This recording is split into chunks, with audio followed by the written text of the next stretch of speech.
Hey, it's Giguk, and you're watching Pixel Party Pals. Woo! I got it right on my first take. Hey guys, how we doing? Back in another video from Giguk. Going through his back catalogue of videos, and I've seen one called The Perfect Anime. Intriguing, I know. So, let's find out what The Perfect Anime is. Or was. I think this is like 2 years ago now, so I don't know. But let's get into it. I'm sure we've all at one point in our lives watched or read an anime or manga that we really felt we had a connection with. Something that spoke to us on a deeper level for whatever reason that may be. Perhaps it reminded us of an experience we had in our lives, or conveyed a message we really understood, or had some characters you could totally empathize with. Because of it, we ended up growing a deep attachment to the point where no matter what flaws the thing may actually have, we could easily overlook it because, well, it didn't matter. It didn't affect our experience or why we got so attached to it, and even if others did find flaws with it, we didn't care, as they didn't have the same experience that you did. No. To us, it was perfect, even if, objectively speaking, the perfect anime, the perfect game, the perfect movie May not be for someone else. exist. Recently, I was lucky enough to be able to see the record-breaking Your Name in theatres, and it absolutely blew me away. So much so I had to watch it not twice, but 3 times before getting close to satisfied. And it was after I walked out of the theatre for the 3rd time that I knew I'd found my new perfect anime. Yeah. Except, I know that critically speaking, if I called this perfect or a Other people would masterpiece argue, or any yeah. other overly superlative adjective, there would be those of us who would argue the semantics of describing it. But it was perfect to you. Because at the end of the day, it's an opinion that's subjective. And Yeah. I don't know why this word is so looked down upon when we were talking critically about something.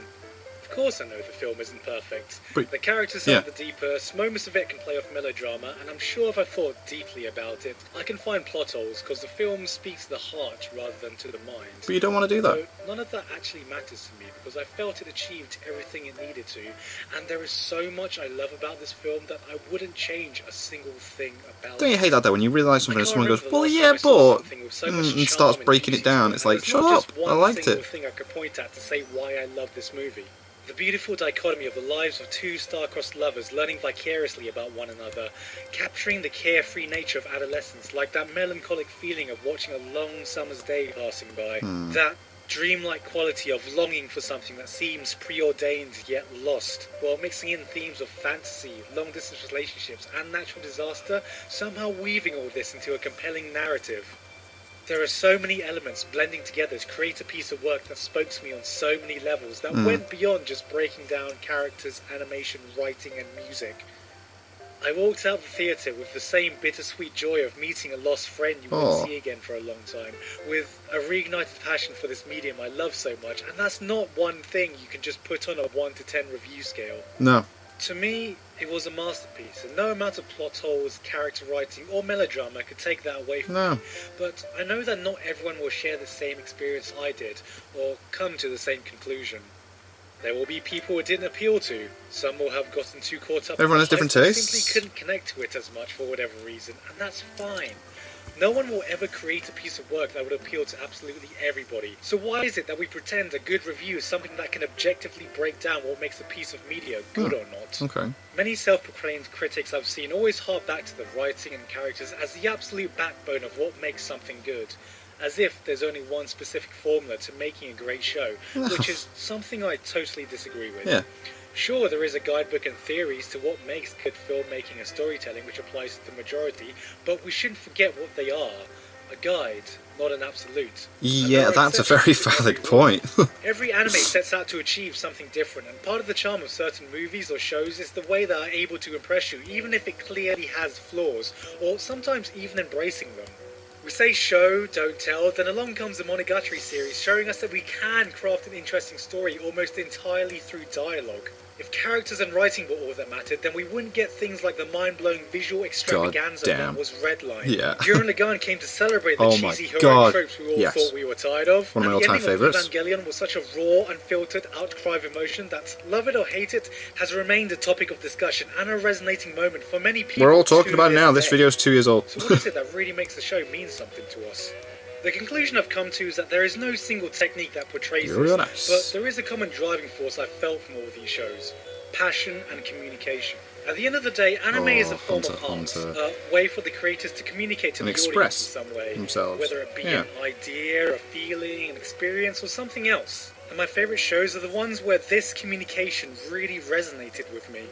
Maybe it was a hype scene, a beautiful moment, a genius piece of writing, and I'm sure you all have your own personal examples. Of course we Which do. is why I feel like the best critics are people who can break down why a movie or anime appeals to them, and what aspects of it would appeal to an individual audience member, rather than a blanket statement of why it's objectively good. Nothing about this Right. is objective, so instead of condemning subjectivity, why aren't we embracing it? Most of my favourite ever shows had nothing to do with taking off some predetermined categories, but some aspect or feeling that I really liked about it. Recently, I've seen an increase in people embracing the critical analysis of anime, which is great, you know. That's alright. There's nothing wrong with promoting a smarter way of looking at a medium, but I think in doing so, I feel we've created a community that upholds having a higher knowledge and appreciation of the inner workings behind your favourite shows more than just having fun. It is Enjoy possible it. to embrace critical thinking while acknowledging the subjectivity of it, so we may joke about it, but there's certainly no such thing as a bad taste in anime. In fact, I think the worst thing you can do is either keep a closed mind or alter your taste so it's more respectable. I've seen far too many people try to hide the actual tastes because they think it's Yeah. too mainstream or too trashy or something Like that isn't the Sword Art critically Online acclaimed. argument. There's nothing wrong with your favourite anime, even if it doesn't tick all the boxes in characters, or writing, or cinematography, or if you just like it for some really stupid reason. And there's definitely nothing wrong with thinking some critically acclaimed shows are just boring as hell. Yeah, If some you are. can unashamedly say, It's good. hey, I just really like this trashy show because it was trashy, all the more power to you. I unashamedly hold Love Hina close to me because it reminds me of a time when my adolescence romanticised the concept of just finding a partner who would accept me. Aw. And every so often, another show comes along that just appeals to that side of me, even if I know it's absolutely trashy. Your tastes reflect who you are as a person. Your interests are shaped by your experiences and upbringing that made you the individual you are today. So why the hell shouldn't you be proud of that? It shouldn't be about having superior taste. It shouldn't be about showing off how much knowledge you have. And it definitely shouldn't be about showing how much smarter you are than other people. Yeah. It should be about keeping an open mind, embracing individuality, and most of all, having fun. I'm the type of guy who can be gawping at the complex Enjoy it. narrative presentations seen in Satoshi Kon's work, and then arguing over which Monogatari girl has the most appealing bust in the same conversation. In fact, those were some of the most interesting conversations I've ever had with some of the most interesting people I've People ever you've had met, the yeah. pleasure of meeting. Whatever shows hold a special place in your heart are special because that's the person you are. So don't forget that. And I guess all I really wanted to say through all this mindless rambling without any real point I was trying to make was that I saw an anime the other day, and I liked it a lot. It was pretty great. No. In fact, It was perfect. it was perfect. Oh, that was nice.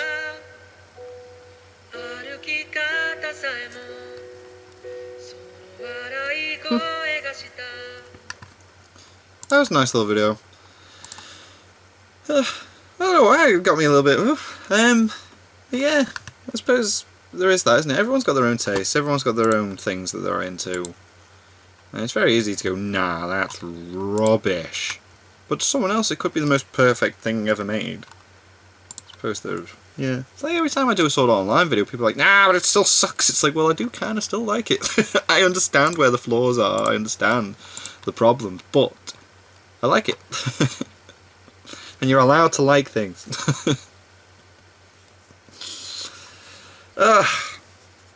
Cool, that wasn't what I was expecting at all. That was a bit different.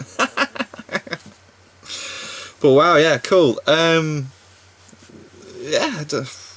just do you. Yeah, cool. Thank you guys very much for watching. What do you guys think of that? What do you guys think of this? Click like, subscribe if you haven't already. Leave comments down below. Let me know what I should watch and discuss in future videos. And I'll see you guys. That's all you guys. Next time.